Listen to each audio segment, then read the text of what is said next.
গোটেই বিষয়টো আপোনালোক অৱগত।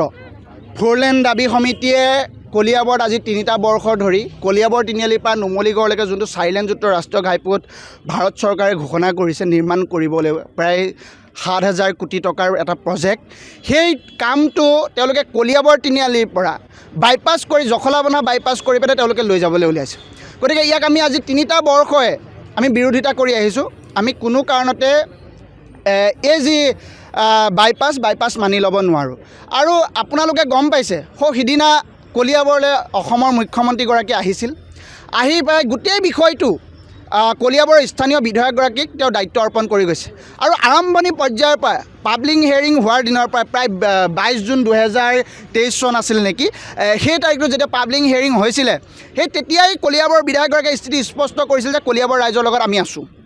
তাৰ ফলত এই কলিয়াবৰ ৰাজচক্ৰ বিষয়া কাৰ্যালয়ৰ কিছুমান মানুহে গৈ পেলাই বিষয়াই গৈ পিনে সেই যোনটো বাইপাছ তাত তেওঁলোকে জৰীপৰ কাম আৰম্ভ কৰিছে, বেংক একাউণ্টলৈকে লৈছে। আমাৰ আলোচনা হৈ আছে, আমি যোৱা বৰ্ষতো ভাৰত চৰকাৰৰ মন্ত্ৰী নীতিন গাডকাৰী ডাঙৰীয়াক, এই বৰ্ষও আমি ভাৰত চৰকাৰৰ মন্ত্ৰী নীতিন গাডকাৰী ডাঙৰীয়াক সাক্ষাৎ কৰিছোঁ, গোটেই বিষয়টো অৱগত কৰিছোঁ, তেওঁলোকে আলোচনা কৰি আছে। আৰু এই বিষয়টো অসমৰ মুখ্যমন্ত্ৰীগৰাকীয়েও আৰু কলিয়াবৰ বিধায়কগৰাকীয়েও তেওঁলোকে আলোচনা কৰি আছে। তাৰ ফলত এই চক্ৰ বিষয়াসকলে গৈ চক্ৰ বিষয়া কাৰ্যালয়ৰ কিছু বিষয়াই গৈ কি কাৰণে জৰীপ কামখিনি চলাই আছে, কাক সন্তুষ্ট কৰিবলৈ কাম কৰি আছে, ইয়াত আমাৰ প্ৰশ্ন আছে। গতিকে তেওঁলোকৰ যি স্থিতি, এই স্থিতি স্পষ্ট কৰিব লাগিব আজি। ইয়াক কোনো কাৰণতে মানি লোৱা নহ'ব, বাইপাছ কৰি লোৱাৰ সিদ্ধান্ত ইয়াক কোনো কাৰণে। আৰু বাইপাছটোৰ নাম দিছে পদুচিৰি বাইপাছ। চাওকচোন কেনেকুৱা ধৰণৰ কাম কৰিছে। কলিয়াবৰত পদুচিৰি বুলি কোনোবা এটা জেগা আছেনে? পদুচিৰি নাম দি পিনে কলিয়াবৰ ৰাইজৰ চকুত ধূলি দি পিনে তেওঁলোকে বাইপাছ কৰি নিবলৈ ওলাইছে, এই জখলাবনা চহৰখন ধ্বংস কৰিবলৈ ওলাইছে। আপোনালোকে আটাইতকৈ ডাঙৰ বিপদটো হ'ব কলিয়াবৰৰ। আপোনালোকে চাওক কলিয়াবৰত হাতী মানুহৰ সংঘাত কেনেধৰণে হৈছে, যোৱা 2টা বৰ্ষত বাঘে কেনেধৰণে কলিয়াবৰত আতংকৰ সৃষ্টি কৰিছে, এই কথা বতৰাবিলাক আমাৰ দৃষ্টিগোচৰ হৈ যাব। আপোনালোক অসমৰ প্ৰত্যেক জেগাৰ মানুহে জানে।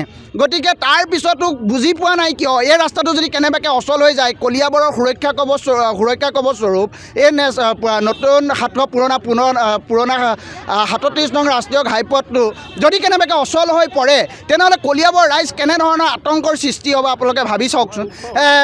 আপোনালোকে কলিয়াবৰৰ অধিকাংশ লোকে হৈছে খেতিৰ ওপৰত নিৰ্ভৰ কৰি পিনে তেওঁলোকে জীৱন নিৰ্বাহ কৰি আছে। এই বনৰীয়া জীৱ জন্তুৰ উৎপাতৰ ফলত, আতংকৰ ফলত খেতি কৰি মানুহে খাব নোৱাৰা হৈছে। এই কথা বতৰাবিলাক কিয় বুজি পোৱা নাই? AC ৰুমত বহি তেওঁলোকে কি আলোচনা কৰি আছে, কেনেধৰণৰ কি স্বাৰ্থৰ কাৰণে তেওঁলোকে বাইপাছ কৰি নিবলৈ ওলাইছে, এই কথাক আমি ধিক্কাৰ আৰু গৰিহণা জনাইছোঁ। কোনো কাৰণতে বাইপাছ কৰি নিবলৈ দিয়া নহ'ব। জখলাবনা চহৰৰ মাজেদিয়ে চাৰিলেনযুক্ত ৰাষ্ট্ৰীয় ঘাইপথ নিব লাগিব। এই কথা আমি দাবী, আজি 3টা বৰ্ষ আমি দাবী কৰি আহিছোঁ। আমাৰ দাবী ন্যায্য দাবী, এই দাবী মানিবই লাগিব। যিকোনো খবৰৰ বাবে যোগাযোগ কৰক আমাৰ এই নম্বৰত 9181 307 221।